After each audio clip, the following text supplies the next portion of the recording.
مسلمانوں کی ضروریات میں سے ایک بڑی ضرورت کا خیال کھانا کھلانا ہے۔ اسلام نے اس کے بارے میں بہت ہی تحریر یعنی ابھارنے اور رغبت دلانے کا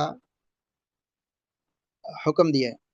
اور رغبت دلائی ہے کہ ای الاسلامی، حدیث میں آتا ہے کہ ای الاسلامی خیر متفق علیہ، حدیث ہے کہ کون سا اسلام یعنی اسلام میں کون سا عمل، کون سی خصلت بہتر ہے، تو فرمایا تو تم الطعام یعنی تو کھانا کھلا، اور اسی طرح فرمایا افشوا السلام و اطیموا الطعام ایک دوسری حدیث میں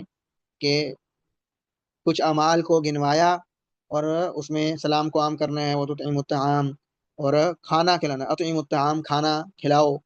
اور آخر میں ہے کہ سلامتی کے ساتھ جنت میں داخل ہو جاؤ۔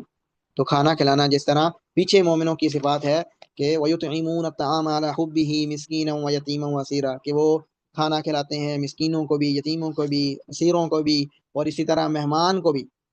کیا ہے؟ نبی صلی اللہ علیہ وسلم نے فرمایا من کان یؤمن باللہ والیوم الآخر فلیکرم ضیفہ، جس کا ایمان ہے اللہ اور آخرت پر، وہ اپنے مہمان کی تکریم کرے، اس کے ساتھ اچھا سلوک کرے، اس کو کھانا کھلائے۔ اور ہمارے معاشرے میں ایک بڑی کمزوری ہے کہ ہم پوچھ لیتے ہیں کہ آپ کیا کھائیں گے، مہمان کو بار بار پوچھتے ہیں کہ آپ کیا کھائیں گے، آپ کیا کھائیں گے، حالانکہ یہ ٹھیک نہیں ہے۔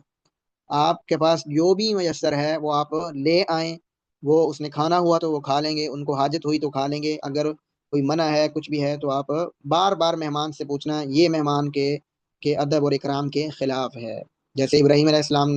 ان کے پاس فرشتے آئے تو چلے گئے، بچڑا بھون کے لے آئے، پھر اس کے بعد انہیں پتہ چلا کہ یہ اللہ کے رسول یعنی اللہ کی طرف سے پیغام لانے والے ہیں، فرشتے ہیں، یہ نہیں کہ پہلے انہوں نے بار بار پوچھا۔ تو اسی لیے اس ادب کا بھی خیال ہمیں رکھنا چاہیے۔